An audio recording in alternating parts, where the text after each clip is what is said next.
La prise de conscience de l'urgence climatique s'est intensifiée, s'est largement diffusée ces derniers mois, avec parfois des illustrations spectaculaires. Il y a quelques jours encore, le gouvernement a sonné l'arrêt du projet EuropaCity, tout en mettant la priorité sur les projets de réhabilitation de friches, un thème qui a été assez présent dans les ateliers d'aujourd'hui. Et les ateliers et tables rondes du forum cette année ont également donné une place toute particulière aux actions écologiques. Les villes, les aménageurs, les porteurs de projets urbains disposent de leviers importants pour mener des actions fortes. Ils se doivent d'être au premier rang de la mobilisation pour tenter de freiner le réchauffement climatique et s'adapter à ses conséquences. Alors, comment agir? À quelles échelles? Avec quelles interrelations? Bref, parmi vous tous, participants au Forum des projets urbains, qui doit faire quoi pour que ça marche? Pour en parler, nous accueillons un élu, Yves Contasso, président de l'Agence parisienne du climat, un concepteur, Raphaël Ménard, président d'AREP, l'Agence d'architecture et d'urbanisme de SNCF Gare et Connexion, un aménageur, Laurent Girometti, directeur général d'EPA Marne EPA France, ancien directeur de l'habitat, de l'urbanisme et des paysages, et un accompagnateur des territoires et de leurs opérateurs, Stéphane Keita, PDG de l'ACET. On commence avec vous, Yves Contasso. Le portage politique est depuis l'origine au cœur de la démarche du Forum des projets urbains. Alors, avez-vous le sentiment d'une accélération de la mobilisation? Quels en sont les facteurs et quels obstacles resteraient à franchir? Depuis des dizaines et dizaines d'années, on a laissé, en gros, chaque niveau se débrouiller, chaque niveau se mettre en concurrence avec ses homologues. Aujourd'hui, c'est la guerre des métropoles, mais avant, c'était de la même manière la guerre ou la compétition, mais ça revient un peu au même, des territoires pour capter la richesse, pour capter les emplois, pour capter le dynamisme. Et donc, on se retrouve avec une absence de vision, effectivement, de ce que peut être un territoire ou des territoires et de l'alliance ou de l'interaction des territoires entre eux. Et donc, je dirais que toutes ces questions sont d'abord et fondamentalement des questions politiques. Et si elles ne sont pas traitées au plan politique, eh bien, elles se révèlent un jour ou l'autre, effectivement, sous toutes les formes possibles. Et on le voit aujourd'hui avec ces manifestations tous azimuts. Il n'y a pas évidemment que les gilets jaunes, mais c'est tout à fait révélateur de cette absence d'aménagement. Et donc la question de l'échelle, elle est totalement déterminante. À quelle échelle décide-t-on des aménagements? On a évidemment l'échelle nationale, et encore une fois, même s'il y a une nouvelle agence qui se crée au niveau national, si on ne change pas ses objectifs, ça ne changera pas grand-chose. Mais il y a la question plus locale, entre guillemets. Et je vais prendre un exemple très concret. La métropole du Grand Paris. Métropole du Grand Paris, créée il y a un peu plus de 3 ans, 7 millions d'habitants sur un territoire plus large de la région, 12 millions, une ville-centre, 2 millions, et aucun projet sérieux décidé lors de la création de la métropole sur ses compétences réelles, sur sa capacité à agir, sur son rôle spécifique par rapport aux autres territoires, qu'il s'agisse de ce qu'on appelle dans le jargon les établissements publics territoriaux, les anciennes intercommunalités au sein de la métropole, ou de la région, ou même de Paris. Et donc, faute d'avoir voulu faire un arbitrage, on est dans une logique de conflit permanent entre les différentes échelles. Conflit évidemment avec les villes qui disent « touche pas à ma commune, c'est moi qui décide, j'ai été élu, et donc j'ai la légitimité démocratique ». Et puis, conflit avec les intercommunalités anciennes, ces fameux EPT qui disent « oui, mais nous, on existe, donc on a bien le droit de décider pour notre territoire ».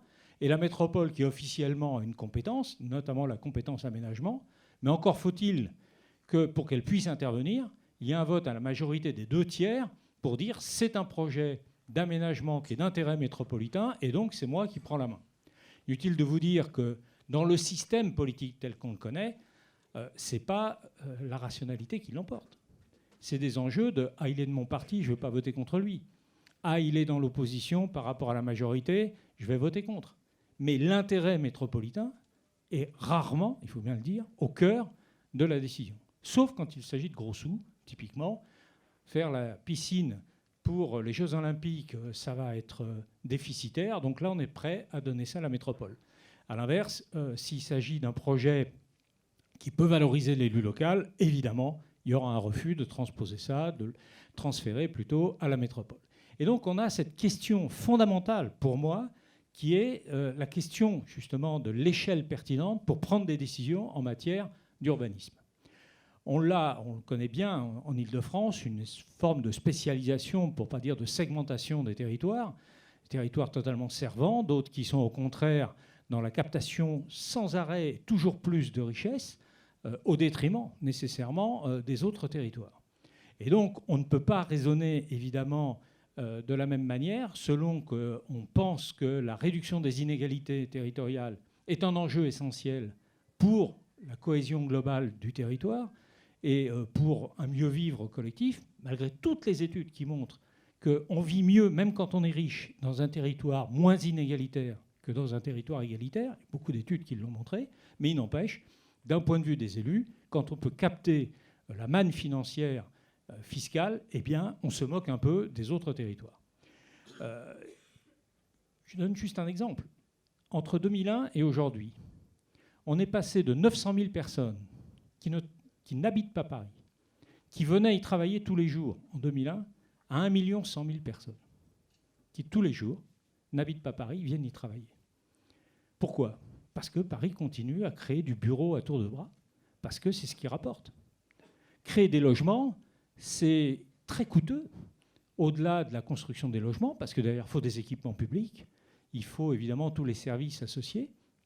Des bureaux, ça ne coûte rien et ça rapporte. Ça ne coûte rien, ce n'est pas la ville qui investit, mais ça rapporte beaucoup.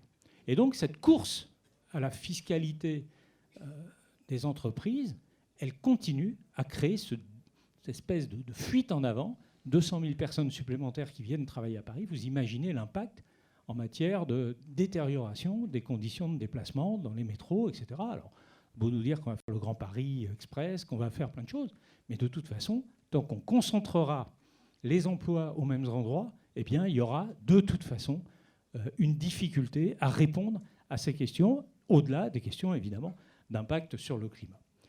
Je crois que c'est ces questions-là qui sont tout à fait essentielles, et on ne peut plus raisonner aujourd'hui, me semble-t-il, en tout cas de manière isolée, en disant on va traiter tel problème, on va traiter la question des déplacements, on va traiter la question de la rénovation thermique des bâtiments, etc., si on n'a pas une approche systémique globale. Je crois que c'est ça qui manque aujourd'hui. C'est que toutes les politiques sont des politiques sectorielles. Et on les juxtapose sans avoir nécessairement une vision globale, cohérente, forcément contradictoire. Les intérêts, à un moment ou à un autre, que ce soit au plan social, au plan écologique, j'aurais plutôt tendance à dire environnemental, moi, etc., sont souvent contradictoires. Et la vraie question, c'est comment on fait des arbitrages qui soient les meilleurs possibles ou les moins mauvais possibles, qui permettent de conjuguer l'ensemble des facteurs. Je prends un exemple. Aujourd'hui, sur la rénovation thermique des bâtiments, on a en Île-de-France 37% des précaires qui vivent en copropriété. 37% des précaires. Mais ils ne sont pas copropriétaires, pour beaucoup. Ils sont locataires.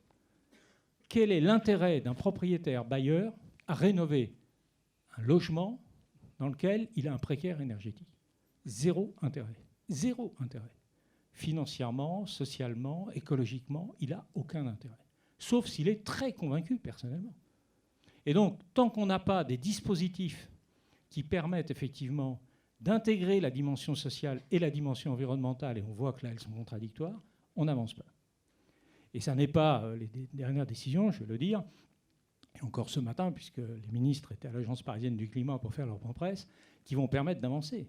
Parce que si on n'a pas les dispositifs qui intègrent ces différents paramètres, pour en avoir discuté avec la ministre, pour l'instant, ils ne voient pas eux-mêmes comment faire bouger les règles du jeu. Je prends un autre exemple en matière de rénovation thermique des bâtiments.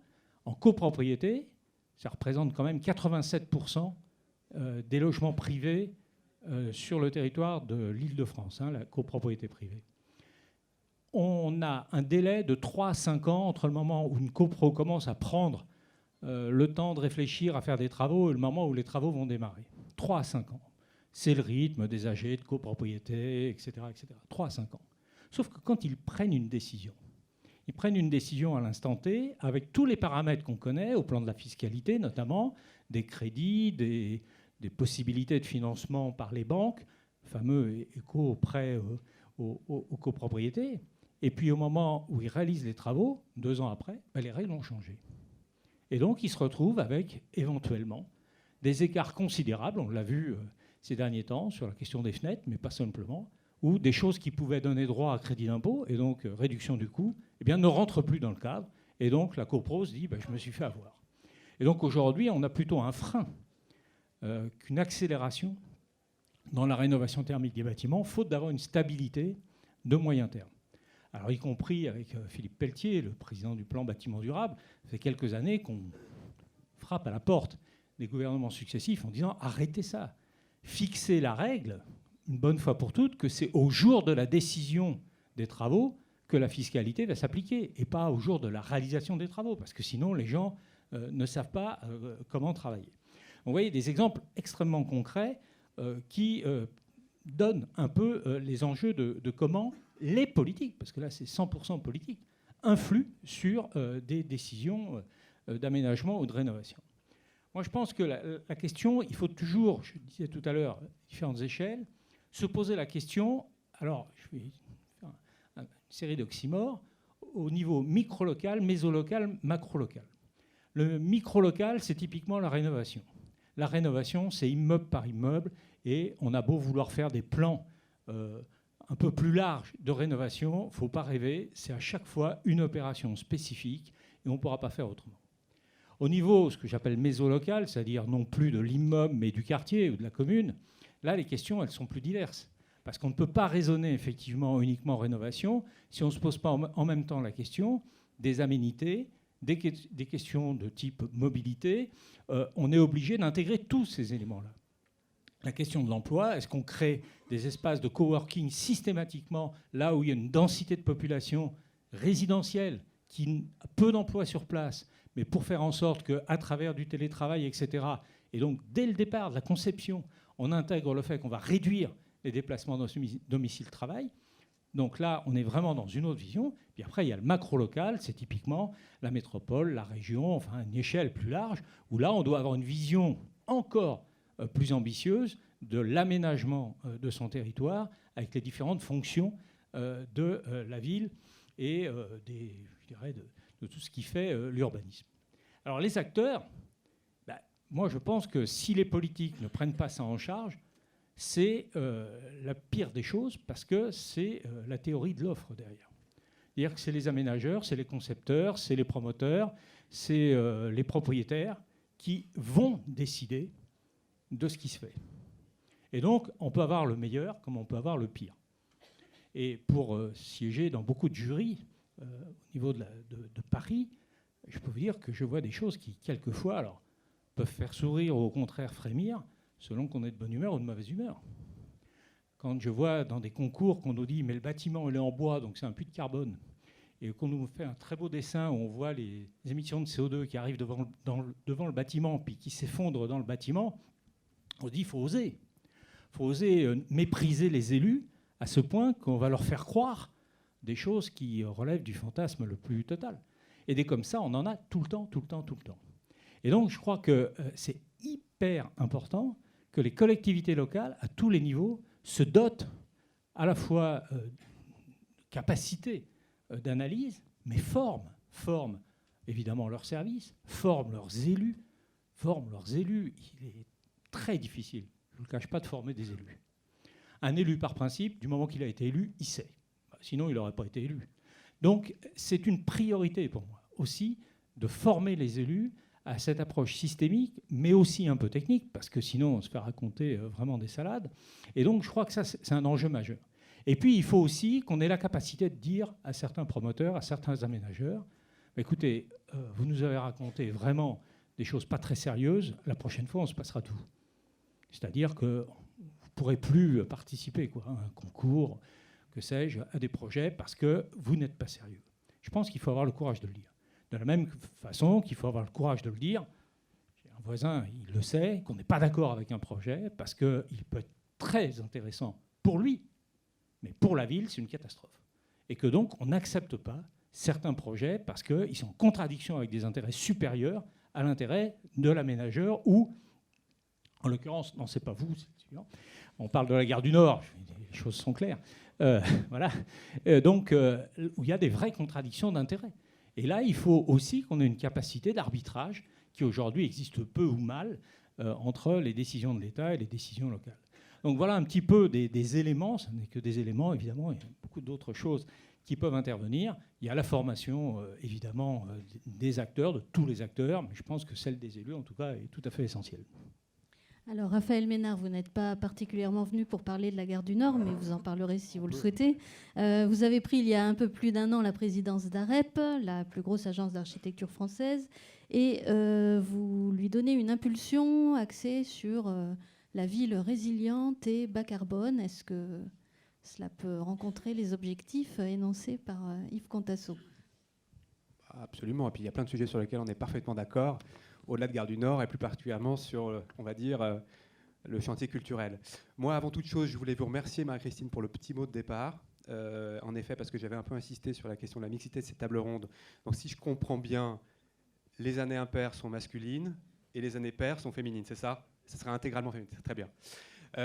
Côté, avant vous le disiez aussi en introduction, AREP est filiale en effet du groupe SNCF, qui est déjà un acteur très important des services et des mobilités décarbonées. Bon. J'ai pris mes fonctions il y a maintenant un peu moins d'1 an, mais dans un moment très intéressant aussi de transformation et je dirais d'accélération du groupe SNCF sur l'urgence écologique, en ayant une nouvelle raison d'être qui met la question du climat et la question de la biodiversité au centre de l'agenda, et aussi l'engagement qui est pris pas côté AREP mais côté groupe SNCF sur une trajectoire pour le coup plutôt très ambitieuse de neutralité des émissions, donc des émissions de gaz à effet de serre, à horizon pas 2050 mais 2035, et pareil pour les déchets. Donc 0 déchets 2035, 0 émissions nettes en 2035. Donc 15 ans avant, on va dire, l'objectif national, parce qu'on parlera peut-être un petit peu de la stratégie nationale bas carbone, et plus globalement, on va dire, sur le défi planétaire, qui est d'aller vers 0 émissions nettes à horizon 2050. Donc 15 ans avant, on prend cette... donc moi, j'arrive au sein de cette filiale de SNCF avec une très belle histoire sur les gares, mais pas que, et dont aussi mes prédécesseurs qui ont fait avec toutes les équipes d'AREP des gares déjà qui étaient pour certaines extrêmement en avance, voire certaines prototypiques pour essayer de tester ce que c'est une gare à très faible empreinte écologique et énergétique. Bien. Moi, j'y arrive aussi avec mon histoire et mon engagement, à la fois d'enseignant, donc c'est pour ça que je suis sensible aussi au mot de former et d'embarquer tout le monde dans les transitions. Et puis aussi dans ce qui est aussi propre et spécifique à AREP, c'est que c'est certes historiquement ou par construction une agence qui regroupe beaucoup d'architectes et de ce point de vue la plus grande de France, mais pas que. Il y a de l'ingénierie, il y a de l'expertise, il y a de l'assistance à maîtrise d'ouvrage, il y a de la programmation, et donc d'offrir aussi un mix de réponses avec ce que ça a aussi de dimensions techniques. Et je rejoins absolument ce que disait Yves, de ne pas faire prendre des vessies pour des lanternes sur un certain nombre de choses qui sont du b.a.-ba de la physique, que, en effet, un immeuble en bois ne va pas faire un aspirateur à CO2 au-dessus de son emprise foncière. Bref.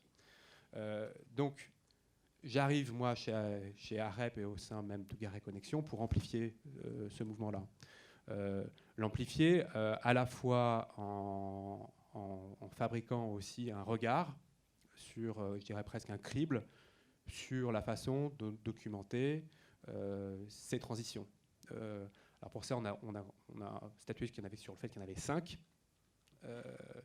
On a parlé du carbone, donc j'ai parlé de la neutralité carbone, donc il y a un objectif carbone qui est essentiel, et donc ce que AREP peut apporter, en effet, au sein du groupe SNCF, mais pas que, évidemment, auprès de toutes les collectivités publiques pour qui nous travaillons, pour tout aussi les développeurs privés de qui AREP est le prestataire. le sujet du climat vu sous l'angle de l'adaptation au changement climatique. Et ça, côté ville, il y a du gros boulot aussi qui est fait pour préparer nos villes, nos patrimoines immobiliers à des épisodes caniculaires qui vont de plus en plus fréquents, des risques naturels qui vont être accrus. Bref, donc ça c'est le deuxième chantier. Le troisième, qui est aussi, je veux dire, quand même un choc et une crise monumentale, qui est la question de la biodiversité et de comment embarquer le vivant et de faire de tout projet architectural urbain non pas un territoire de minéralisation, mais au contraire un catalyseur de la biodiversité et du vivant et des usages. Un quatrième qui est évidemment sur tout ce qui a trait aux matériaux et à la façon dont nos mix constructifs seront d'une certaine façon peut-être plus végétariens. J'entends par là en utilisant des matières qui poussent, le bois mais pas que, en ayant massivement recours au réemploi, au géosourcé, bref, de regarder vraiment quels sont les constituants fondamentaux de lorsqu'on fait l'architecture ou qu'on le fait de l'aménagement urbain. Et puis enfin la dernière chose qui est évidemment se débarrasser des énergies fossiles. On pourra reparler d'ailleurs des gilets jaunes de ce point de vue. Réduire massivement nos consommations d'énergie et développer dès qu'on peut toutes les capacités renouvelables, sachant qu'elles sont devenues en plus maintenant économiquement tout à fait pertinentes, intéressantes, fiables, rentables. Voilà. Donc voilà, donc c'est dans cette trajectoire-là que s'amplifie et se transforme AREP, aussi en scrutant peut-être deux choses sous l'angle du carbone, c'est que le bâtiment et les mobilités, c'est à peu près la moitié des émissions de gaz à effet de serre. Donc en étant à la fois cet acteur historiquement pertinent et avec toutes les expertises qu'il faut, on veut apporter aussi des solutions nouvelles en agrégeant cette double dimension, à la fois celle du bâtiment et de la mobilité. On reviendra sur les gares et les déplacements, mais avant la parole à l'aménageur de cette table ronde, Laurent Girometti. Par définition, la ville nouvelle, c'est ou c'était l'artificialisation. Or, EPAM France expérimente des quartiers désormais plus vertueux, donc il s'agit d'un changement culturel, un renversement. Oui et non. En partie quand même, parce que c'est sûr que... Alors nous, on est l'héritier d'un modèle d'aménagement du territoire, comme le disait Yves Contasso, qui remonte à la création, effectivement, de pôles d'équilibre dans la région francilienne. Et donc c'est vrai que l'histoire des Marne et France, c'est la ville nouvelle de Marne-la-Vallée, un modèle de ville nouvelle dans lequel on a commencé par faire des acquisitions foncières très fortes, dans laquelle ensuite il y a eu des transports qui ont été posés, RER, gare TGV, autoroute A4, et sur lequel il y a eu du développement. Alors, avec à souligner quand même, même si l'origine a été faite dans un monde très, très marqué par le développement du transport automobile, mais avec un souci quand même d'interaction avec la nature assez fort, qui est très présent sur le territoire, avec la préservation de trames vertes, de coupures vertes, de trames bleues, qui étaient de ce point de vue plutôt en avance. Mais on évolue aujourd'hui, en effet, dans un monde qui a beaucoup changé, à la fois dans son contexte politique. Parce qu'on hérite au départ d'un monde dans lequel, en effet, c'est l'intervention de l'État qui concrètement conduit à piloter tout ça. Et puis, au fil du temps, ces choses-là ont évolué. Et je nous qualifie aujourd'hui d'un opérateur qui est partagé. C'est-à-dire sur le plan de la gouvernance, qui fait la particularité d'un établissement public d'aménagement, enfin de deux établissements publics d'aménagement comme le sont EPAM et EPA France, c'est ce partage de gouvernance. C'est-à-dire qu'on est encore, bien sûr, un opérateur qui intervient pour l'État, mais on intervient aussi beaucoup et surtout pour le territoire, avec des conseils d'administration qui sont composés majoritairement de représentants du territoire. Et donc cet équilibre et cette approche systémique, on essaye justement de la porter.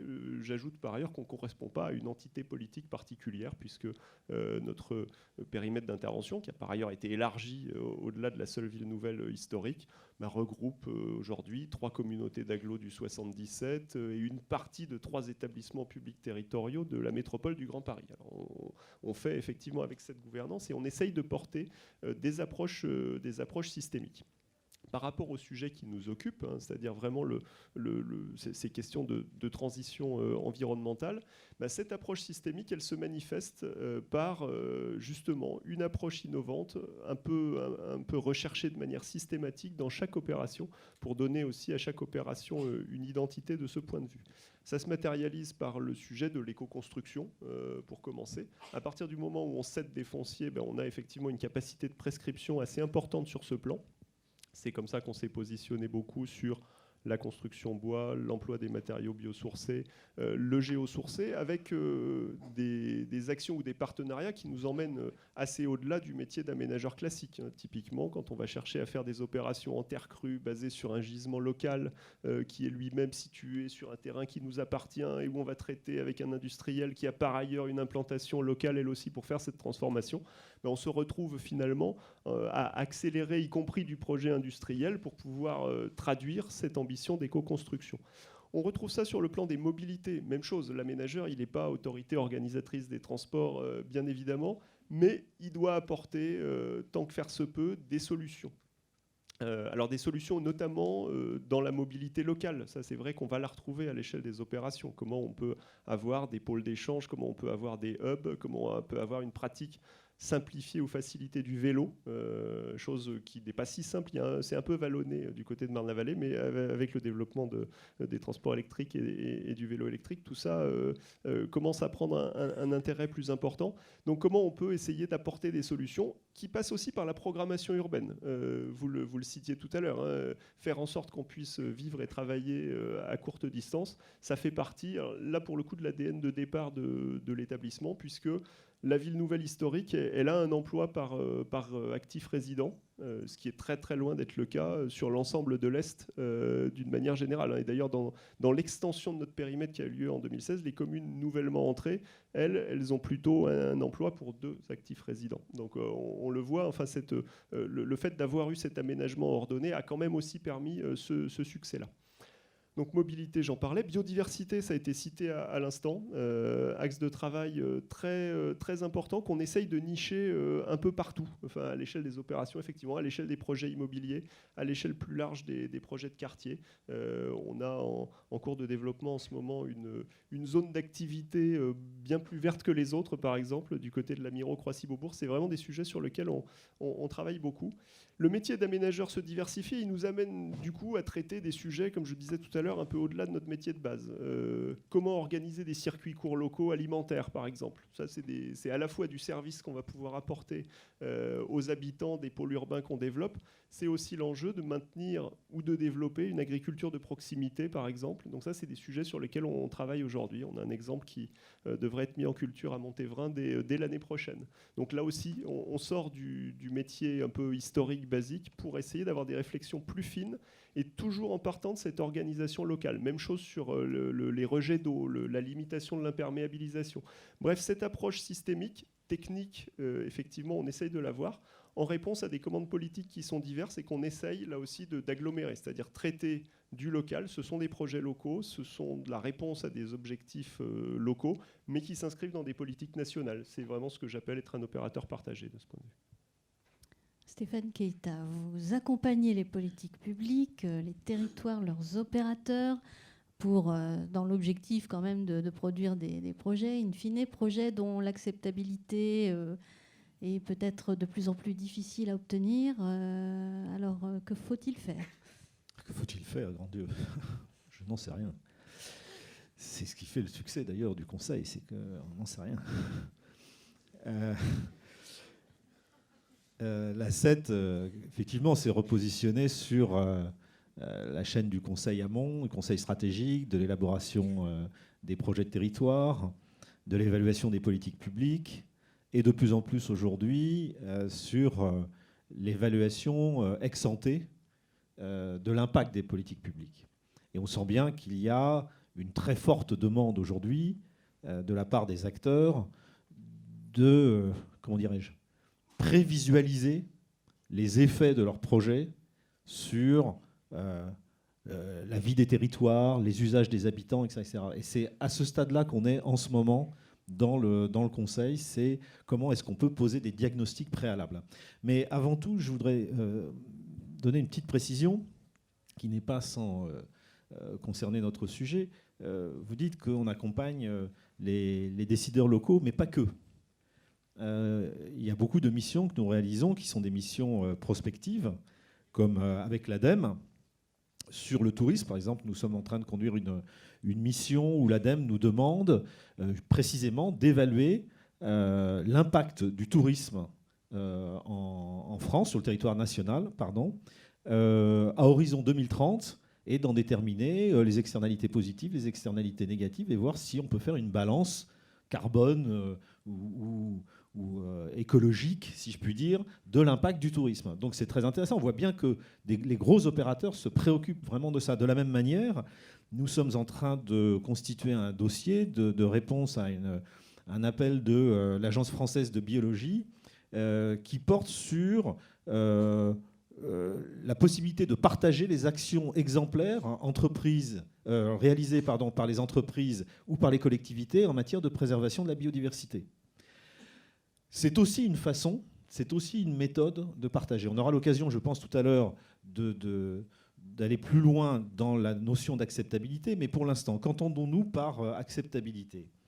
Si c'est celle des projets qui est en cause, je ne sais pas, moi j'aurais plutôt tendance à dire qu'il faut les revoir. Peut-être qu'ils ne sont pas bons, s'ils ont un problème d'acceptabilité. Vous savez, on voit bien dans quel logiciel on est. On a des projets qui sont conçus mentalement, je dirais intellectuellement, souvent avec un logiciel des années 70, 60-70, qui sont montés avec des outils des années 80-90, qui sont lancés, je dirais, dans les années 2010-2020, mais qui restent des projets extrêmement marqués par une certaine idée de la croissance. Et donc, on a du mal à s'en défaire, même s'il faut rester optimiste. Ce que je viens d'entendre concourt quand même à nous rendre plutôt optimistes, puisque tout le monde cherche, avance, essaye de trouver des solutions pour décarboner, pour désartificialiser, etc. etc. Après, j'ai eu un sentiment aussi d'inquiétude. Quoique, je ne suis pas très souvent inquiet, mais en écoutant ce cher Yves Contasso, qui présente la situation de la chaîne de décision comme... c'est un peu comme dans 6 personnages en quête d'auteur de Pirandello, si vous voulez. C'est-à-dire que vous avez des personnages qui arrivent sur une scène où on est en train de répéter une pièce, et ils disent « Est-ce que vous avez un auteur à nous proposer ? Parce que nous sommes des personnages, il faut qu'on continue notre vie. » Et là, on a un peu l'impression... Quand tu dis que les politiques influent, mais sont paumés, c'est un des fameux oxymores de Contasso, que nous connaissons bien maintenant, mais cela étant, on voit bien que de ce point de vue-là, faire du conseil stratégique ou même opérationnel à des acteurs qui, en fait, n'ont pas véritablement de boussole, c'est extrêmement compliqué. Donc, pour lutter contre la complication, si je puis dire, il faut aborder la complexité et essayer de voir dans un projet quels sont tous les éléments de complexité à rassembler, qui tiennent à l'environnemental, certes, mais qui tiennent au juridique, qui tiennent au financier, la taille des tours de table, etc. Tout a changé, qui tiennent au caractère opérationnel. Un des sujets dont nos équipes en programmation urbaine se préoccupent beaucoup, et les plus anciens d'entre eux disent il y a 15 ans, 20 ans, quand on abordait un projet urbain, on partait des besoins à satisfaire et des moyens physiques qu'on pouvait mettre en œuvre. Aujourd'hui, la première chose qu'on fait, c'est on va regarder quelles sont les conditions normatives et d'environnement juridique, financier, etc., qui peuvent contraindre le projet lui-même et faire en sorte qu'on n'arrive pas à le développer. Et c'est très intéressant parce qu'on voit bien qu'il y a un hiatus qui est en train de se creuser entre la finalité assignée au projet et les conditions de réalisation de ce projet. Alors il y a aussi la possibilité, évidemment, de combiner, puisque vous m'interrogez sur la façon dont nous progressons, de combiner la co-construction, qui est plus qu'une consultation, mais qui a des limites. J'ai des camarades de jeu qui sont les grands tenants de la consultation et de l'émergence de la vie du peuple à tout crin sur tous les sujets, pour tout, etc., qui aurait une vision très très claire des choses, moi je suis plus réservé. Prenons Yves, le quartier Montparnasse à Paris. Il y a un projet d'aménagement. Il n'y a pas eu de consultation des habitants du quartier de Montparnasse pour savoir si ça leur plaisait ou pas. Et oui, attendez, j'ai pas fini, et tant mieux. Tant mieux. Pourquoi ? Parce que Montparnasse, Paris, c'est la capitale de la France. La capitale appartient à tout le monde. Soit on fait un référendum national pour aménager le quartier de Montparnasse, ce qui est quand même un peu exagéré, soit on fait confiance à la délégation d'intérêt général qu'on a fait dans les élus et dans les participants pour modifier ce morceau de ville, ce morceau de capitale. Il faut quand même, je sais qu'on est à une autre époque, mais il y a des éléments à un moment donné qu'il faut savoir peser dans tout ce qui est consultation, co-construction, etc. Ce n'est pas la panacée, mais il en faut. OK. Le deuxième point, c'est l'expérimentation. L'expérimentation, c'est important parce que ça nécessite de concevoir des tranches dans les gigaprojets et surtout d'apprendre à gérer la maturité des projets en jouant sur cette tension qu'il y a entre la longueur du projet, l'exigence du citoyen qui veut des actions et pas de plan d'action, veut des actions tout de suite, des résultats tout de suite et pas de plan d'action, et l'élu qui est entre les deux, entre l'immédiateté de l'exigence du citoyen et la durée extrêmement longue parfois des projets d'aménagement, de construction, etc., etc. Et pour sortir de ça, il faut parvenir dans un projet très long à identifier des moments de maturité qui permettent de développer certains points, même s'ils ne sont pas hyper structurants dans le projet, mais qui permettent de donner satisfaction et de montrer qu'on va dans un certain sens. Et c'est vrai aussi en matière de transition. Et enfin, il y a un troisième point, un troisième outil dont on peut se servir et que vous connaissez mieux que moi, qui est plus que la compensation, moi j'appelle ça la sanctuarisation, pour mieux structurer l'occupation de l'espace en expliquant et en désignant ce que l'on veut sauver. Je m'explique. Il est peu probable qu'on arrêtera de construire du jour au lendemain. Il est peu probable qu'on arrêtera l'expansion urbaine du jour au lendemain. Et donc, il faut prendre l'habitude de sanctuariser en contrepartie des territoires dans lesquels on s'engage à ne rien toucher. Ce qui est compliqué. Ce qui est compliqué parce que les populations de ces territoires peuvent ne pas être d'accord aussi. Et on ne peut pas sanctuariser que des déserts. Enfin, je veux dire, il y a un moment, un sujet important. Et donc, je crois que cette affaire de la sanctuarisation pour préserver la biodiversité est une piste à étudier qui peut faire florès. Il ne faut pas oublier qu'on est aussi étendu dans beaucoup de territoires d'outre-mer où la question se pose véritablement aujourd'hui. Enfin voilà, je voulais dire pour conclure que, sans citer les Gilets jaunes, puisque j'ai bien compris que aujourd'hui, les Gilets jaunes révèlent absolument toutes les situations qui existent depuis 30 ans. Le problème de l'acceptabilité, il est double. Il y a celle dont on parle en ce moment, là, tout de suite, celle des projets d'aménagement, de construction, etc. Mais pour moi, ce n'est pas l'acceptabilité qui est la plus compliquée. Pourquoi ? Parce qu'il y a quand même 90% des projets qui passent. C'est-à-dire, bon, de temps en temps, il y a Europa City qui se viande, ou Notre-Dame-des-Landes, ou je ne sais pas quoi, mais le sujet c'est qu'il y en a plein qui passent. Non, le plus inquiétant concerne l'acceptabilité des sacrifices qu'il faudra consentir pour trouver une alternative qui satisfasse les impératifs de la transition écologique. Et l'acceptabilité de ces sacrifices me paraît plus importante que les débats autour de l'acceptabilité des projets qu'on arrive plus ou moins toujours à boutiquer, si vous voulez. En revanche, demain, quand il va falloir dire, un peu comme on est aujourd'hui, aménager, c'est ne rien faire, ah, il va peut-être y avoir un problème. Oui, sur Europa City, il a tout de suite été affirmé que de toute façon, il y aurait de l'aménagement. Donc, à suivre. Il y a aussi la question de besoins qui peuvent entrer en contradiction avec la transition écologique, tout simplement les besoins de logement en Île-de-France, par exemple. Et à ce motif, on voit quand même se développer des projets immobiliers massifs aux abords des futures gares du Grand Paris Express. On peut résoudre cette contradiction ?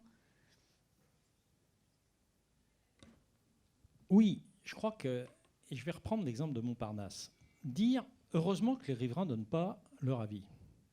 C'est typiquement nier la difficulté que j'évoquais tout à l'heure, des contradictions permanentes devant lesquelles on est et comment on les résout. Soit on dit c'est les riverains qui décident, et dans ces cas-là, on sait que le NIMBY est généralisé pour à peu près tout. Soit on dit on passe en force, et dans ces cas-là, qu'est-ce qui se passe ? On a des révoltes, on a du sabotage, on a des procédures, on retarde tous les projets et ça ne marche pas. Je crois que la vraie difficulté, je vais donner un exemple. Quand on a fait le réaménagement des Halles, on avait une association de riverains extrêmement déterminée, très nombreuse, qui nous a dit on ne touche pas au jardin Lalanne, fameux jardin pour les enfants qui existait dans le Forum des Halles. On a fait plus de 50 réunions de concertation, plus de 50. Et je les ai toutes menées en tant qu'adjoint chargé des espaces verts à l'époque. Et je leur ai dit, voilà les règles du jeu. Voilà ce qui est négociable et ce qui ne l'est pas. Et on a négocié sur ce qui était négociable. On a assumé que l'intérêt général pouvait l'emporter dans certains domaines, mais que dans d'autres, il n'était pas question de passer en force sur l'intérêt particulier.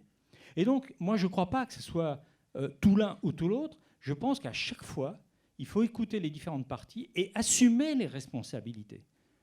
Être élu, c'est à coup sûr difficile, c'est de savoir dire non, mais c'est aussi savoir dire oui. Et c'est pas si simple que ça, parce que c'est tellement plus facile de se dire il y a une échéance électorale et ce qui compte, c'est que je me fasse réélire. On a tendance à fuir effectivement la difficulté. C'est la même chose pour les logements. Les logements aujourd'hui, on les construit où ? On les construit là où c'est le plus rentable, financièrement. C'est-à-dire qu'effectivement, aujourd'hui, on voit la spéculation exploser autour des futures gares.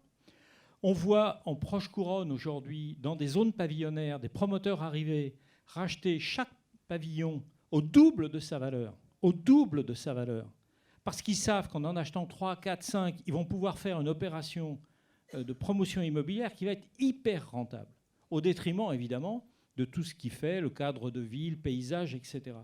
Mais pourquoi ça ? Parce qu'on continue à avoir cette politique ségrégative qui fait qu'on ne construit pas ou quasiment pas de logements dans Paris, on ne transforme pas de bureaux en logements dans Paris parce que motif que ça coûte plus cher.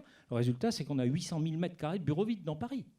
Et que si tous les bureaux qui sont prévus se construisent en toute proche couronne, on fait, mais alors capoter tout le marché de l'immobilier. Tout le marché. Tout le monde veut son immeuble de bureau. Et il n'y a pas de planification. Donc la question, elle est là encore une fois. C'est qui dirige, qui arbitre, à quelle échelle pour réguler l'ensemble. Ce n'est pas une vraie difficulté de transformer du bureau en logement, surtout à Paris, où pour beaucoup, c'est de l'haussmannien, historiquement de l'habitat, qui a été transformé en logement, en bureau. On sait faire l'opération inverse, mais on ne la fait pas pour des tas de raisons, notamment fiscales, et encore une fois, parce que c'est plus rentable pour la ville de ne pas le faire. Et la réglementation, les PLU, le PLU de Paris, ne prévoit qu'exceptionnellement l'impossibilité de construire de nouveaux bureaux, uniquement dans des zones qui sont déjà considérées comme en surcapacité de bureaux. Donc là encore, on sait faire. Faire en sorte, alors c'est vrai pour Epamarne, mais c'était une autre époque, de faire uniquement du micro-habitat à R+1, R+2, exceptionnellement. Mais c'est plus le cas. Mais ça a été ça toute la première partie. Et le résultat, c'est que c'est un étalement urbain invraisemblable par rapport à ce qu'on aurait pu faire avec simplement du R+3, +4. Il ne s'agit pas de faire des tours. Et donc, on aurait eu effectivement beaucoup moins d'étalement urbain.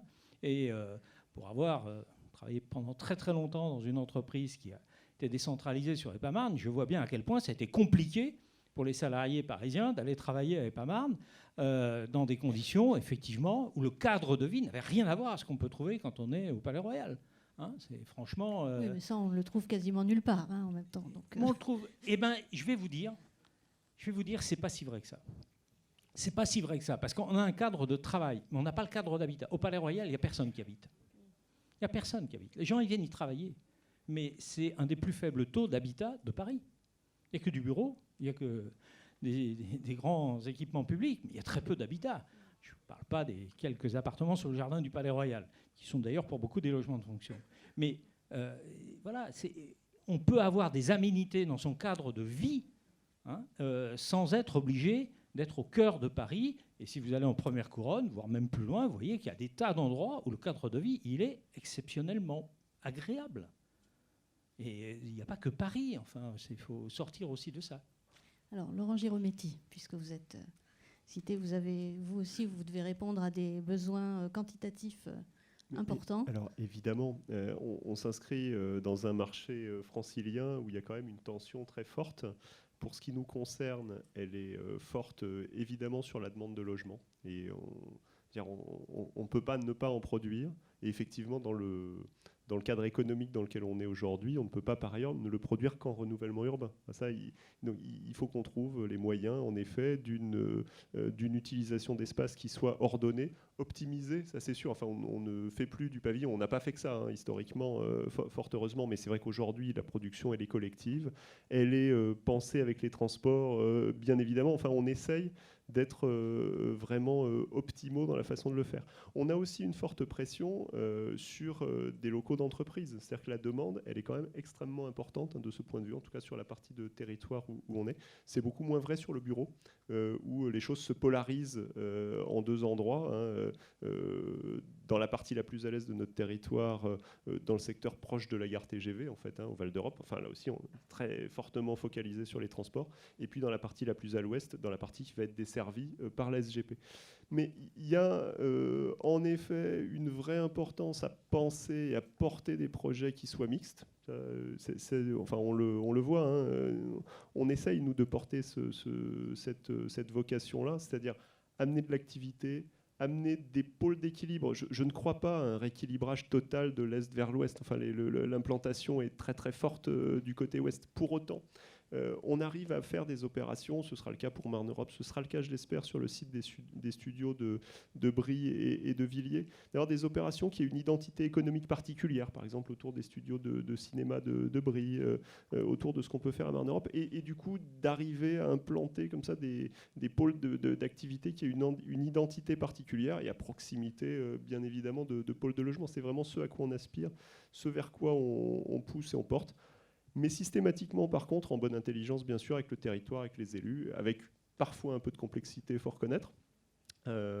Mais pour autant, on y arrive quand même. Enfin, je veux quand même garder cette nuance d'optimisme, c'est-à-dire qu'on arrive quand même souvent, me semble-t-il, à faire se retrouver les décideurs locaux sur des grands objectifs. Après, il y a la façon de le gérer. Pour rebondir sur la question de l'acceptabilité, c'est aussi un sujet sur lequel on travaille beaucoup. On essaye aussi, nous, d'être beaucoup dans le partage des enjeux que l'on a. C'est-à-dire que c'est effectivement très facile de dire « je veux pas de voisins ». On arrive quand même à faire passer des messages à condition justement d'élargir un peu la focale sur il va bien falloir quand même répondre un peu, on ne peut pas rester comme ça, on ne peut pas envoyer les gens toujours plus loin, on ne peut pas du coup déclencher des transports supplémentaires, on ne peut pas à la fois dire je veux pas de voisins et dire je veux personne sur la route et sur le RER, ça ne se passera pas comme ça. Donc voilà, ce discours-là, l'aménageur, il est vraiment en plein dedans au quotidien et le porte le plus souvent quand même aux côtés des élus. Raphaël Ménard, sur cette question de l'acceptabilité et puis sur celle de la contradiction entre les différents objectifs des politiques d'aménagement, vous avez des solutions ? Je pense que là, il y a la toute première chose, elle relève de nos responsabilités de décision dans chacun de nos rôles, de nos périmètres et de nos entreprises, nos agences, etc. Je suis responsable d'un grand bureau d'architecture interdisciplinaire. Il y a savoir par moment dire non et refuser une situation de projet, un client, en considérant, parce qu'encore une fois, qu'elle n'est pas compatible avec ce qu'on sait, ce dont on est conscient sur l'urgence écologique. D'accord ? Pour moi, la question, elle n'est pas non plus tant maintenant sur les objectifs.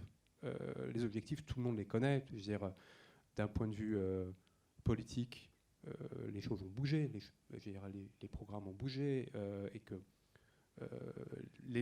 l'objectif de la transition, il devient quand même général. D'un point de vue culturel aussi, les choses bougent, y compris d'un point de vue sociétal, avec des manifestations, avec un certain nombre de choses qui font que là, les années 2018-2019, elles sont marquantes quand même d'une amplification. Il se passe quelque chose. Je pense que le vrai nerf de la guerre, c'est la question économique. On a quand même une vitesse de transformation qui ne peut pas attendre le 30e anniversaire du Forum des projets urbains. C'est, pour ne parler que d'un sujet parmi d'autres, j'ai insisté quand même sur la question, l'enrayement de la chute massive de la biodiversité, mais sur la question carbone, si on veut respecter l'objectif de l'accord de Paris de faire en sorte qu'on reste sous les 2 degrés, voire qu'on aille vers les 1,5 degrés, la trajectoire de décroissance des émissions, ce n'est pas 0,1% par an. C'est une piste rouge. C'est 5 à 10% par an. Donc ça veut dire que dans tout acte, dans toute décision, cette métrique-là doit être présente. Donc nous, en tant que concepteurs, on trouve ça génial parce qu'en fait, la contrainte est hyper créative. Je ne vais pas faire du Pirandello, j'ai parlé de l'Oulipo. C'est vachement bien que d'ajouter des contraintes. On est encore plus créatif. Donc c'est presque, je dirais presque qu'il y a un rebond, il y a une chance finalement à avoir ce champ de contraintes des questions environnementales. Néanmoins, il faut qu'à tout moment de décision, il y ait une double comptabilité. Il faut absolument coupler dans chacun de nos équations économiques, dans chacun de nos sujets d'investissement, dans chacun de nos business models, à chaque moment, coupler la question économique avec la question écologique. Sinon, ça ne marche pas. Sinon, ça fait perdre du temps. Je veux dire, on citait Europa City, Notre-Dame-des-Landes. C'est du temps perdu. C'est débile. C'est-à-dire que si la question environnementale avait été posée d'emblée de façon étroite avec la question économique, beaucoup de gens seraient beaucoup moins déçus. Voilà. Mais on n'en est pas encore du tout là. La question s'adresse à tous.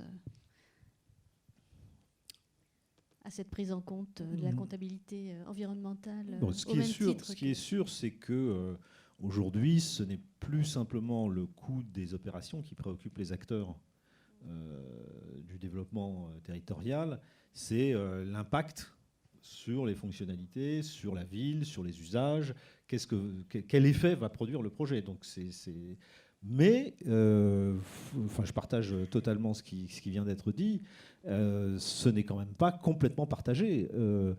Et le rôle, moi je le vois en tant que cabinet de conseil, on connaît aussi de cuisants échecs.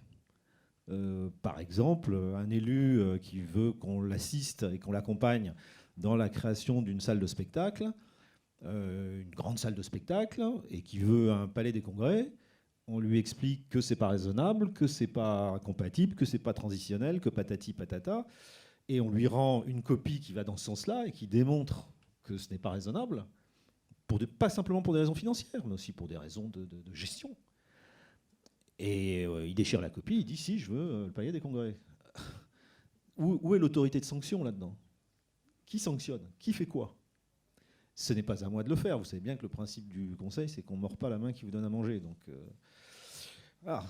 c'est pas à nous de le faire, parce qu'on n'a pas à s'immiscer dans les valeurs d'intérêt général qui sont légitimement revendiquées par nos donneurs d'ordre. Et donc s'ils représentent l'intérêt général, eh ben, ils sont portés. Donc il y a derrière, on en parlera peut-être tout à l'heure, un biotope mental, une pression sociale, politique, d'opinion, etc., qui doit s'organiser, parce que sinon ça ne fonctionne pas. Il ne faut pas oublier qu'on n'est pas... dans ce sujet, la transition écologique notamment, mais il n'y a pas que, parce qu'elle est couplée aussi à la transition, je dirais, technologique, avec l'arrivée de la 5G, avec la fibre et tout ça. Enfin, tout ça est quand même totalement imbriqué, et c'est un peu compliqué, d'où le succès aujourd'hui des réflexions sur la low-tech et le fait que peut-être qu'en mettant en avant trop de high-tech, on ne se rend pas compte qu'on aggrave la rupture écologique.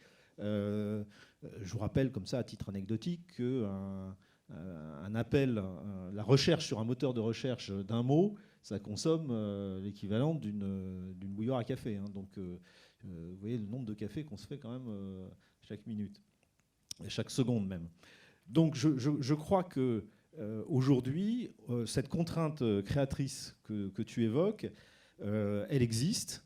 On a vu d'ailleurs, par exemple au Portugal, comment, au moment de la crise budgétaire, quand ils ont eu à faire des plans de renouvellement urbain pour le centre de Lisbonne, ils ont fait ça avec une économie de moyens extraordinaire et un taux d'efficacité de 100%, alors qu'ils n'avaient pas d'argent.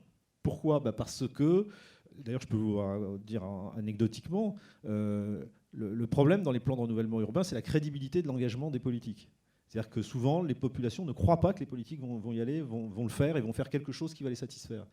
Le maire, il a déménagé sa mairie et son cabinet dans la zone de renouvellement urbain. Et pendant 1 an, il a vécu dans la zone. Tous les matins, il rencontrait les gens avec lesquels il était en train de modifier leur quotidien. Et c'est aussi des choses comme ça qu'il faut développer, à mon avis, pour crédibiliser la démarche. Parce que, je le répète, je l'ai dit tout à l'heure, moi, ce qui m'inquiète beaucoup, c'est l'acceptabilité du changement qui va être plus compliqué. Il y a quand même une certaine mobilisation citoyenne en ce sens qui n'est peut-être pas d'un poids suffisant pour faire changer les politiques publiques. Écoutez, si moi je savais vraiment ce qu'il faut faire, je serais le Moïse de la transition écologique.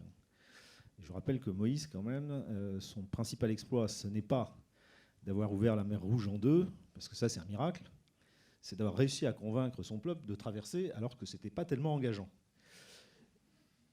Non, il faut se rendre à l'évidence. Et donc c'est ça l'exploit. Et l'exploit, c'est que pour continuer cette allégorie, il est indéniable qu'il y avait les armées du pharaon aux trousses, donc il y a urgence, il y a une pression derrière, d'accord ? Au même titre que l'urgence climatique existe aujourd'hui, mais apparemment, pour fédérer les opinions, il faut aussi un consensus stratégique. Et ce consensus stratégique, il n'existe pas complètement, même si la jeunesse du monde se mobilise, et je crois que c'est vraiment une très bonne chose. Il est très difficile à former. Vous avez une grande partie de l'humanité qui continue de vivre dans des conditions absolument déplorables, et mais sanitaires déplorables. Tous les matins, allez regarder en Inde, il y a des dizaines et des centaines de millions de personnes qui n'ont pas de toilettes, qui n'ont pas etc. Et donc, faire le rapprochement entre leurs conditions de vie et l'amélioration de leurs conditions de vie et la survie de la planète est quelque chose de compliqué. Mais c'est compliqué aussi dans nos pays industriels développés. C'est pas gagné, d'autant que même s'il y a la jeunesse qui nous permet aujourd'hui d'évacuer les risques je dirais pour caricaturer, de dictature verte qui s'opposerait à une paralysie démocratique, il n'empêche qu'on est sur un sujet où il n'y a pas de Voltaire, il n'y a pas de Zola possible, il n'y a pas de Mandela. Tout le monde est dans le bain, tout le monde est concerné. Et quand on arrive auprès des acteurs publics pour leur parler de tout ça, il faut essayer d'employer des mots assez forts, des mots qui résonnent, qui font appel à leur histoire, à leur trajectoire politique, à leur envie. Alors il y a les nécessités électorales aussi, je sais bien, mais je pense qu'il ne faut pas douter de la capacité qu'on a à influer. Il ne faut pas douter de la capacité qu'on a à influer, parce que si on se met à douter, on va au-devant de grosses difficultés collapsologiques. Yves Contasso, vous y croyez toujours ? Oh, plus que jamais. Plus que jamais, sinon je ne continuerai pas à me battre. Les solutions, on les connaît. Il faut se le dire. Les solutions, on les connaît. Je donne 2 exemples. La SNCF dit objectif zéro carbone en 2035. Elle oublie juste que c'est le premier transporteur routier français. Géodis, sa filiale, qui tous les ans augmente sa part de marché et qui tous les ans augmente ses émissions de gaz à effet de serre. Et dans le même temps, on supprime le fret ferroviaire. Où est la cohérence systémique ? Où est la cohérence systémique ? 0 investissement quasiment sur le fret, et beaucoup d'investissements sur le transport, de près ou de loin, par route. On connaît ces solutions. Il y a quelques années, ce n'était pas si loin que ça, dans le programme d'investissement d'avenir, l'État décide de donner 300 millions d'euros à Peugeot et Renault pour étudier un véhicule qui roulerait avec moins de 2 litres d'essence de consommation au 100 km. Ils empochent les 300 millions. Sans problème. Et ils sortent un rapport pour dire c'est le véhicule hybride, dont on sait que ce n'est pas la solution. On sait techniquement faire un véhicule qui ne consomme pas plus de 2 litres au 100 d'essence aujourd'hui. Sauf que ce n'est pas un SUV. Sauf qu'il ne pèse pas, comme les voitures pèsent aujourd'hui, 1,2 tonne en moyenne, pour transporter en moyenne moins de 100 kg d'êtres humains. Efficacité énergétique, génial. Hein, génial. Mais c'est un véhicule qui roule à 60-70 km/h, qui est fait pour de l'urbain, ce qui est l'essentiel des déplacements des véhicules, qui pèse à peu près 400 kg et qui a 2 places. On sait techniquement le faire. Mais il n'y a aucune obligation du point de vue des pouvoirs publics de dire dans 5 ans, dans 10 ans, aucune mise sur le marché ne sera autorisée pour un véhicule qui consomme plus de 2 litres au 100. Et donc le temps de l'adaptation. On a des prototypes, des chercheurs qui sont venus nous trouver avec ce type de véhicule. Ils ne trouvent pas un industriel pour les aider, les accompagner. Donc les solutions, on les connaît. Les solutions sur les bâtiments, on les connaît. Mettons un peu de côté le lobby du CSTB et on aura réglé beaucoup de choses. À Paris, je vous donne des exemples, on a des très bons architectes qui nous font des propositions de rénovation du bâti faubourien, haussmannien, sans VMC, en ventilation naturelle. On dit, c'est interdit par la réglementation, vous devez mettre absolument de la VMC. C'est totalement stupide, totalement stupide. Donc la plupart des choses qu'on a à faire, on les connaît. La sanctuarisation des terrains agricoles, on sait que c'est indispensable. Indispensable. Mais pas pour faire du maïs pour la viande, etc. C'est pour effectivement des types de cultures moins émettrices. Alors, je ne parle même pas des produits phytotoxiques, je préfère les appeler comme ça. C'est vraiment une autre agriculture. Les solutions, on les connaît. Il y a un lobby, il s'appelle la FNSEA. Le résultat, c'est que c'est les agriculteurs de la FNSEA qui se suicident à raison d'un tous les 2 jours. Ceux qui sont en bio, ils ne se suicident pas. Et leur revenu est bien supérieur. Mais tant qu'on a des lobbies comme ça, qui empêchent de bouger, que ce soit Renault, SNCF pour le fret, etc., etc., je suis désolé, hein, voilà. Pour être tout à fait honnête, mon fils travaille à la SNCF, comme ça vous voyez que j'ai rien contre. Mais voilà, donc je pense que tant qu'on n'a pas le courage politique... Alors moi j'ai appris avec stupéfaction, je dois dire, hier qu'Elisabeth Borne disait à EDF, vous devez avoir un projet, on verra la suite, de 100% de renouvelables, donc sans nucléaire, à partir de 2035, je vous demande de l'étudier. Bon, on va voir ce que va dire EDF. EDF qui a quand même racheté les boîtes qui fabriquaient des panneaux solaires en France pour les couler, pour ne pas avoir de concurrence. Voilà où on en est aujourd'hui. Donc les solutions, encore une fois, elles sont sur la table. Ce qui manque, c'est la volonté politique, rien d'autre. Et pas simplement le discours de chacun fait son petit geste dans son coin. C'est indispensable, mais ce n'est pas suffisant.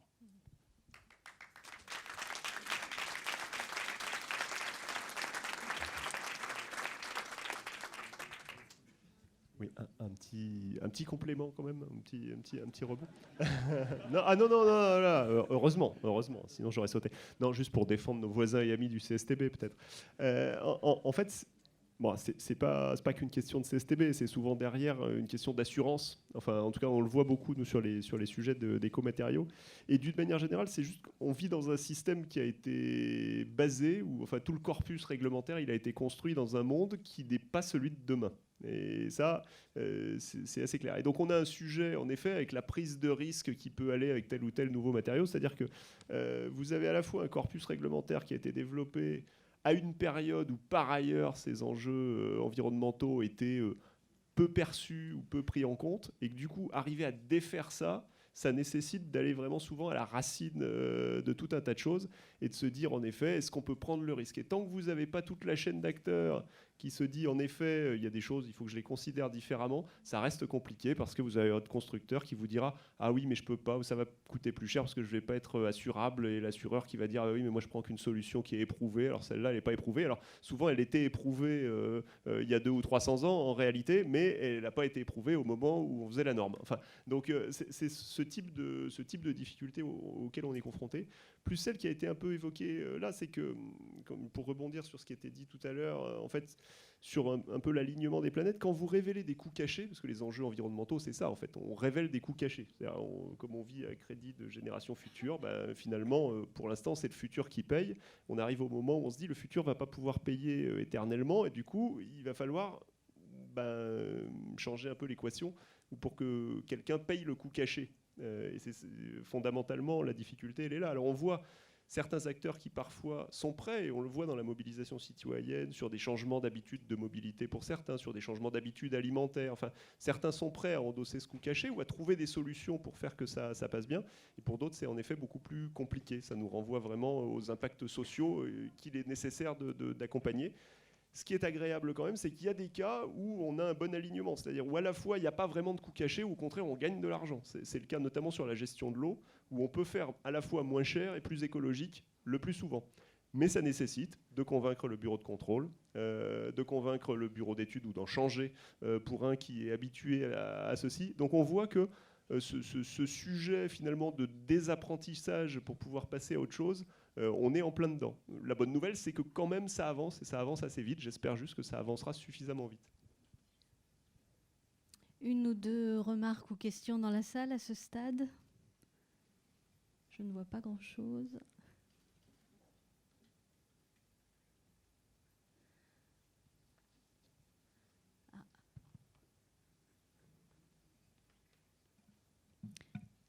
Raphaël Ménard, vous pouvez peut-être nous dire si vous êtes en mesure de convaincre les bureaux de contrôle et de faire avancer l'innovation en tant qu'architecte, ingénieur, ou est-ce que vous vous heurtez également, sauf en Chine peut-être, à beaucoup de freins? C'est marrant que vous parliez de Chine parce que, en effet... Parce que vous m'en avez parlé tout à l'heure. Oui, c'est ça, d'accord. Donc je vais vous livrer cette anecdote qui montre quand même la force du pouvoir politique parfois. AREP, en effet, est à 130 personnes en Chine, et donc où on travaille aussi avec les chemins de fer chinois sur un certain nombre de très grandes gares, et pas que. Et donc les équipes d'AREP en Chine sont en train de travailler là sur une très grande gare à Pékin, la gare de Tsinghua, qui sera le point de départ de la ligne grande vitesse pour aller vers les JO de Chine. Ouais. Je me rends sur le chantier il y a quelques mois, et puis je vois, je suis pris sous un magnifique plateau de voie avec un très très grand plafond qui doit faire 100 mètres par 300 mètres. Magnifique, noir, pour ceux qui connaissent, un petit peu Miss Fandero à Berlin, mais version XXL. Bon, je dis, oh là là, c'est absolument magnifique, ce plafond est très très beau. Et là, on me dit, mais non, mais il va y avoir un faux plafond parce que les clients demandent tout le temps à ce qu'il y ait un faux plafond. Bon. Épisode 1. Épisode 2, le soir, nous dînons avec le client. Donc, la cliente m'interroge sur « Je suis au courant que vous êtes rendu sur notre chantier, notre projet. Qu'est-ce que vous en avez pensé ?» Absolument magnifique. Et donc, je m'épanche sur le sujet. Je dis « Néanmoins, j'ai appris que vous devriez avoir un faux plafond. » Bien. Donc j'avance un premier argument où en général la plupart de mes clients maîtres d'ouvrage sont très sensibles à la question du coût et du capex. C'est-à-dire voilà, 100 mètres, 300 mètres de flot plafond, 30 000 mètres carrés, allez, 3 millions d'euros. Je pense avoir l'argument massu. Chou blanc. Très bien. J'ai réfléchi à un deuxième argument qui est de poser la question de l'exploitation-maintenance. Chez Gares & Connexions, on est très sensible à ça. C'est-à-dire, voilà, il faut faire des gares qui soient simples, faciles à utiliser. Bien. Et donc, en imaginant que les coûts de nettoyage et d'entretien d'un faux plafond sur cette dimension-là, ils ne sont pas anodins. Même succès. Troisième, là, je pensais avoir vraiment ma marotte, qui était que 30 000 m² de panneaux, c'est peut-être 30 000 m² de panneaux, oui, c'est peut-être 100 000 panneaux, et c'est peut-être un demi-million de vis. Hein. Et que donc ces vis, statistiquement, allaient en pleuvoir quelques-unes, voire de temps en temps, peut-être des panneaux tombés sur le plateau ferroviaire, et donc mettre à mal la sûreté ferroviaire qui, à la SNCF ou SRC ou partout dans le monde, la sécurité, c'est le premier des enjeux. Donc là, je pensais que c'était bon, j'avais sorti vraiment l'argument bazooka, que nenni, chou blanc. Et donc je me risque à un dernier, qui est essayer d'évaluer très à la grosse, on va dire, l'empreinte carbone de ce faux plafond qu'on pourrait décider de mettre ou de ne pas mettre. Voilà. Donc sans être un expert du CSTB, j'imagine un petit ratio associé à chacun des mètres carrés, en disant que l'équation carbone, elle est celle-ci. Alors là, la cliente se tourne vers moi et me dit « Ah, mais c'est très intéressant ce que vous dites. Le président Xi Jinping a considéré que les jeux allaient être des jeux écologiques et que ça... » Donc, ça reboucle peut-être quand même avec la question politique qui était énoncée au départ par Yves. Je souhaite aussi, j'aimerais bien aussi être présent un midi, un déjeuner avec ton fils, pour savoir aussi comment il questionne la cohérence systémique côté ville de Paris parfois. On en parle très régulièrement, t'inquiète pas. Sur ce, je vais vous inviter chacun à un mot de conclusion avant de laisser la parole à Gaël Chervet. Bah écoutez, moi, le mot de conclusion, quoi qu'en pense Yves sur Géodis et fret, etc., moi, je suis absolument ravi justement d'arriver dans cet alignement de planètes, justement, entre l'affirmation de l'ambition de la SNCF pour aller beaucoup plus fort sur une trajectoire hautement ambitieuse, que AREP, au-delà de la SNCF, puisse apporter à ses clients, que ce soit les collectivités publiques, les donneurs d'ordre privés, un ensemble de solutions à la fois créatives, simples, faciles à mettre en œuvre pour enclencher la transition écologique. Donc voilà mon mot de fin. Merci. D'abord, moi, vous remercier pour la qualité de vos questions et remercier aussi le public attentif. Pour ce qui me concerne, mon interrogation pour l'instant, c'est de savoir s'il n'y a pas quelque chose à faire de beaucoup plus prescriptif, de beaucoup plus contraignant, en renforçant de façon radicale les dispositions du Code des marchés. Et voir si on ne peut pas se servir du Code des marchés comme entonnoir pour forcer un peu l'allure sur la question de l'urgence climatique. Parce que malgré tout, tout ce dont on est en train de parler, on voit bien que c'est contre-intuitif avec le terme d'urgence. Vous voyez, quand note break, quand on tire le signal d'alarme, il y a écrit urgence, c'est pour arrêter tout de suite.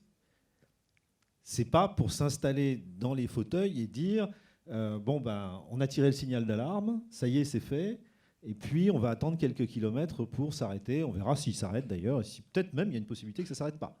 Vous voyez, et donc ce caractère totalement contre-intuitif et un peu schizophrénique dans lequel on est, on discute, je ne cherche pas du tout à chercher des responsables, des coupables ou à donner mauvaise conscience à qui que ce soit. C'est simplement qu'on est tous dans le même... Là, pour le coup, je disais, il n'y a pas de Voltaire, il n'y a pas de Zola, etc. C'est tout le monde est concerné. Tout le monde est concerné et on parle d'urgence climatique. On a tous des enfants, des parents, des gars qui sont encore plus concernés, d'accord, et qui sont un peu déréglés, qui cherchent des voies, qui cherchent des issues. Alors, cette tension qu'il y a entre la responsabilité de l'individu dans son comportement, dans ses attitudes, dans sa vie quotidienne, etc., et puis le devoir d'État qui doit donner un cadre, organiser, etc., cette tension-là, on a du mal à la gérer. Et on parle d'urgence, tout le monde dit l'urgence, il faut faire tout de suite. On a Greta Thunberg qui vient, avant on avait Raoni, etc., etc. Mais on voit bien que la rénovation thermique des bâtiments, ce n'est pas un truc qui peut se régler dans l'urgence. Il faut être raisonnable. Sauf si, évidemment, au terme urgence, on accole une temporalité, comme on dit aujourd'hui, qui est des cycles extrêmement longs. Alors dans ce cas-là, je veux bien qu'il y ait urgence, mais ça me fait penser un peu à cette expression qui dit « c'est pas agir qui est difficile, c'est décider d'agir ». Moi, je dois dire que je suis d'un optimisme absolu pour une raison simple. La seule fois, au cours, on peut dire pratiquement du dernier siècle, où dans le monde entier, il y a eu une manifestation à 9 millions de personnes, c'est les marches pour le climat organisées par les jeunes. Ça ne s'était jamais vu dans le monde, jamais. Et je vois autour de moi plein de responsables politiques qui viennent me trouver souvent un peu en douce, en me disant, de tous les partis quasiment, en disant, tu sais, j'ai jamais été très écolo, mais là, ma fille, elle me dit que ça ne peut pas continuer. Ou bien c'est, j'ai quelqu'un dans la famille qui commence à avoir des gros problèmes de santé, et on s'aperçoit que c'est quand même très lié à l'environnement, etc., etc. C'est-à-dire que je vois une accélération de la prise de conscience qui va beaucoup plus vite que la mise en œuvre. Je vois aussi toutes les contradictions, notamment chez les classes d'âge beaucoup plus jeunes, qui sont totalement convaincus de la nécessité de lutter contre le dérèglement climatique, mais qui changent quand même d'iPhone tous les 6 mois. Parce que ça, c'est quand même difficile à se passer de ça. Mais ça bouge. Ça bouge, et je pense que ça bouge beaucoup plus vite que beaucoup ne l'imaginent. Beaucoup. Certes, on est très très loin, on n'est pas du tout dans la trajectoire des accords de Paris, il faut le savoir. 2016-2017, la France continue d'augmenter ses émissions de gaz à effet de serre. On ne diminue pas, on est toujours en augmentation. Mais il n'empêche, partout ça bouge. Les campagnes électorales, c'est plus écolo que moi, tu meurs. Toutes catégories confondues. Même les plus opposants à l'écologie se sentent obligés d'en parler. Ça ne veut pas dire qu'ils vont le faire, mais il n'empêche, ils sont obligés. Et donc, je crois qu'on arrive à un point de basculement. L'opinion publique n'accepte plus qu'il y ait cet immobilisme, même si c'est compliqué. Et moi, je ne parle pas de sacrifice, au contraire. Je pense que c'est la plus mauvaise manière de faire comprendre qu'on n'a que des gains à faire la transition. Être moins malade, vivre dans un appartement plus confortable parce qu'il n'y a pas de canicule l'été, parce qu'on oublie souvent dans la rénovation le confort d'été. Qu'on n'a pas de problème d'humidité l'hiver, de froid, etc.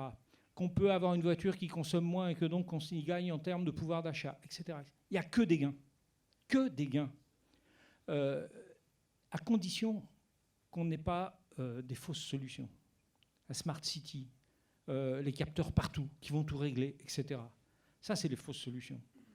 La généralisation de la clim pour lutter contre la canicule, etc. C'est-à-dire expliquer qu'on sait faire autrement et qu'on a intérêt à faire autrement. Je ne parle même pas des excellents livres qui ont été écrits là-dessus, Tim Jackson ou d'autres. Il y en a plein. Il y a simplement à le faire. Et je vois que, franchement, on est tellement poussé par les plus jeunes que je ne vois pas comment on va résister. Ça me fait penser, tout le monde, je vois beaucoup de jeunes dans la salle, n'a pas connu cette période de mai 68. Mais c'est exactement ça qui est en train de se passer sur la question du climat. Donc je suis très confiant.